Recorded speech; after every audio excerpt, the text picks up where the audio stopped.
ICC champions trophy 2025 city 2025లో భాగంగా India Pakistan జట్ల మధ్య జరుగుతున్న మ్యాచ్ ప్రపంచవ్యాప్తంగా క్రికెట్ అభిమానులను టీవీలకు మొబైల్ ఫోన్లకు అతుక్కుపోయేలా చేసింది. అయితే చిరకాల దాయాదుల మధ్య జరుగుతున్న ఈ సమరాన్ని చూడటానికి ప్రపంచవ్యాప్తంగా ఉన్న క్రికెట్ అభిమానులు దుబాయ్కి దారి కట్టారు. ఉత్కంఠభరితంగా సాగిన మ్యాచ్లో తెలుగు, బాలీవుడ్ తారలతో స్టేడియం కళకళలాడింది. దుబాయ్ స్టేడియంలో సన్నీ డియోల్ సందడి చేసింది. జార్ఖండ్ డైనమైట్ మిస్టర్ కూల్ ధోనీతో కలిసి స్టేడియంలో క్రికెట్ మ్యాచ్ను ఆస్వాదిస్తూ కనిపించాడు. వారిద్దరి కలయికకు సంబంధించిన ఫోటోలు సోషల్ మీడియాలో వైరల్ అయ్యాయి.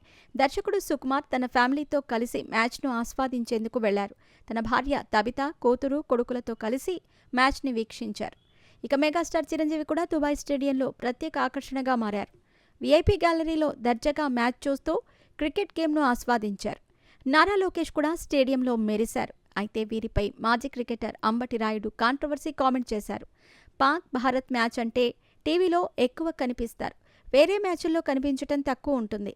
పవర్ ఆఫ్ క్రికెట్ ఇదొక పబ్లిసిటీ స్టంట్ కూడా అని కామెంట్స్ చేశాడు రాయుడు. దీనిపై చాలామంది ఆగ్రహం వ్యక్తం చేస్తున్నారు.